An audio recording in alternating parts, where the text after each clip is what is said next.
i-subdivide na yung yung doon sa Davao, magkakapatid kami. Sabi niya, pa, meron na tayo.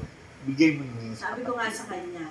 walang ano-ano. Hindi kasi minsan sa pamilya nagkakaroon ng argument. Yung halimbawa mana, sabi ko sa kanya, yung mamanahin dun sa Davao, syempre dapat either sa panganay yan o sa lalaki na, sa bunso or yung lalaki na magdadala ng ipilyedo mo.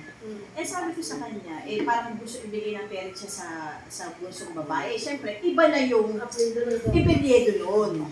So sabi ko sa kanya, alam mo, kung pagkakaguluhan nyo lang yung magkakapatid, tama na. Sabi ko, ibigay mo na lang yan, pabayaan na si Lord ang magbigay sa atin. Alam mo, talaga yung sinabi ko yun. 10 points nga. 10 times ang binigay sa akin. Wow. Oo, yung sinabi ko sa kanya, pirmahan mo yung waiver. Kasi siya ang alam ng parents siya ang hindi papayag dahil alam niya magulo to. Kumbaga, talagang mag-wild siya. Bakit? Siyempre, mana yun dapat para lalaki or ancestral yan. Dapat sa lalaki yan. O sa lalaki yan or ancestral yan. Pero sabi ko, pirmahan mo yung waiver kasi malaking factor yung babae ang nag-handle sa yung nakikinig